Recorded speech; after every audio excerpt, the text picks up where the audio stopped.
Mutating babies? Serpent sacrifice? Unrequited love? Unholy crucifixions? And bad grandmas. The Raised by Wolves Season 2 finale had all of this and more, so let's find out what you thought about it. Hey everyone, I'm Brent the Middleman, your middle-aged middle manager in Middle America in a midlife crisis.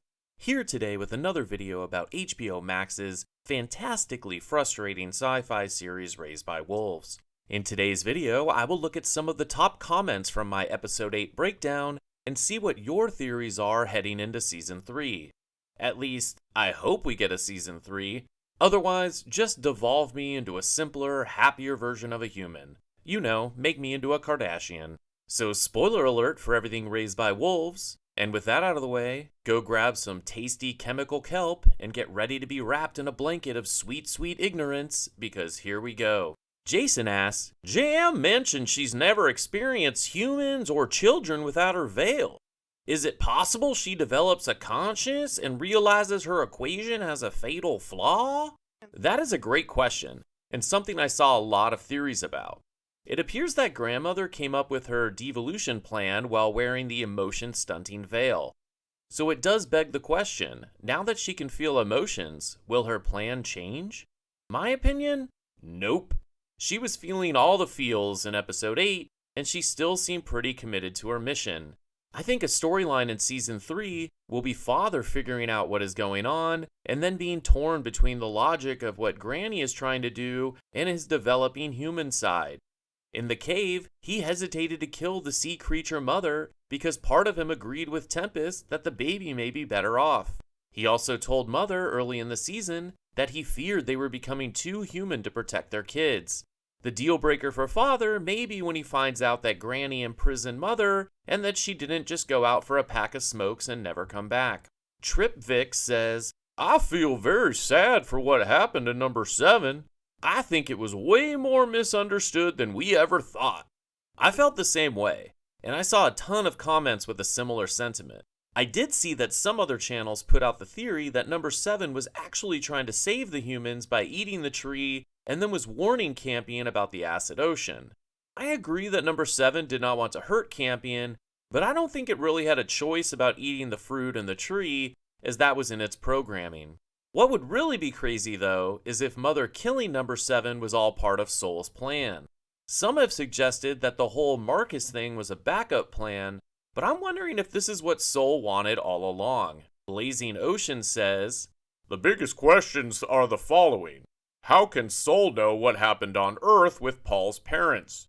How can Seoul's voice reach the Ark in outer space?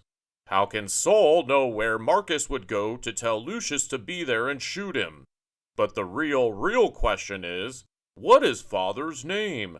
Thinking emoji. These are excellent points. If Saul knew all of this and was capable of all of this, why should we think that everything we saw happen was not part of its plan all along?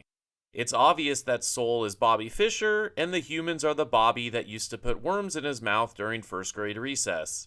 I also have to mention that I appreciate the capitalization of outer space, because that's futuristic thinking right there. But the question Blazing Ocean asked that's been on all of our minds is, what's Father's name? My first thought is that Father is Adam, and Granny may be Eve. I theorized in another video that Father was Granny's partner a million years ago, and was on the ship that took human embryos to Earth. Then somehow Granny made it back to 22B, and Father remained on Earth until he was sent back with Mother. In this scenario, I guess Mother would be Lilith, the original mean girl.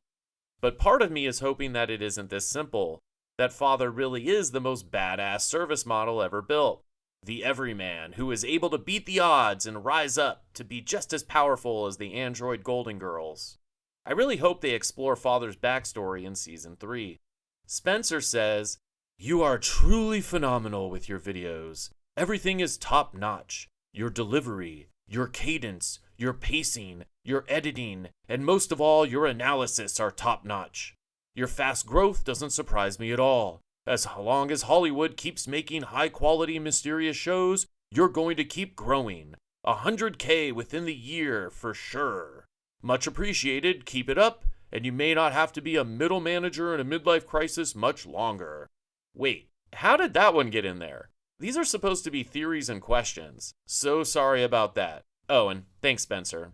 It's Cuzzy says, I love the ending scene, but if Marcus floats around upside down full time, that is going to be hilarious. This one just made me laugh, and I really hope next season Marcus is just hovering upside down in every scene. Genius. Carlos R. Solrak says, just to add, I think the tree that popped out of the serpent after being killed was in fact the same tree. I guess you could say when the snake ate the tree, it fused. Then when Mother killed the snake, the tree then ejected itself from the dead host. This is a great observation, and one I saw a number of other comments about. It was definitely the partially digested Sioux tree that pops out of the dead number 7. My other theory was that it was the serpent's death boner, but it being the original tree makes a lot more sense. And since this is the original tree, that could mean that Sue's soul or essence is still tied to it in some way. So will her and Marcus's consciousness merge with Soul's?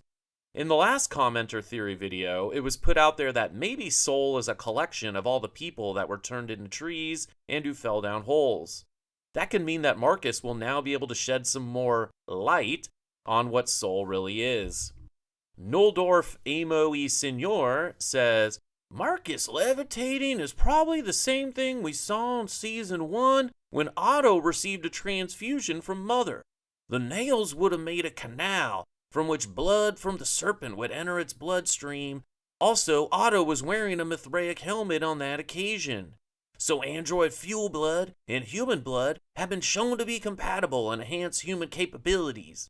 Funny thing, the last thing we hear before that is, I'm tired of playing Necro Slayer. And next thing we see is Marcus, who has fought Mother on several occasions, floating in the opposite way. P.S. F Grandma.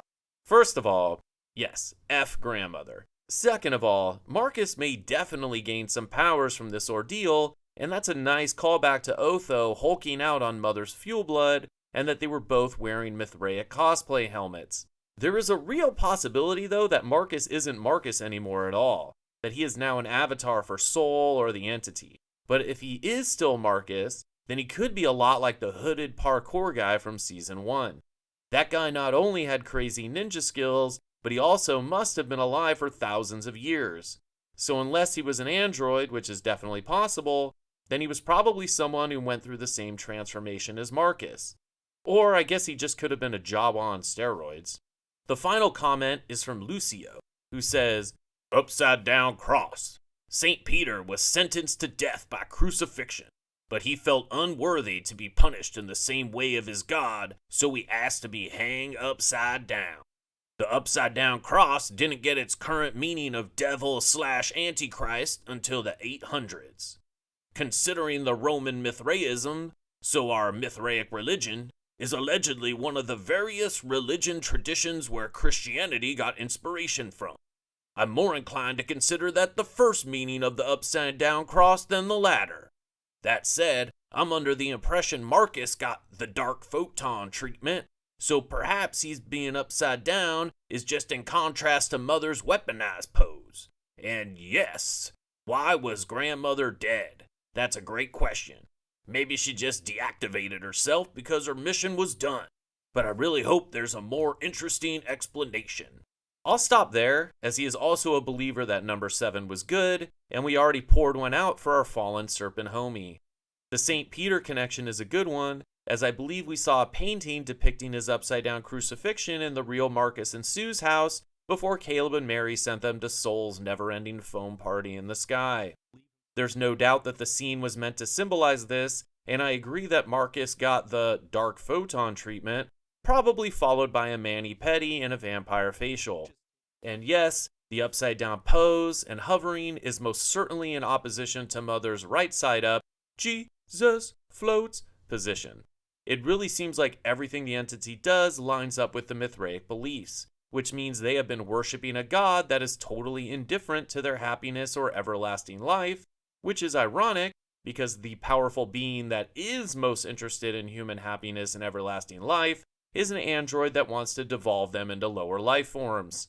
So basically, humans are powerless animals chained to time. Sound familiar?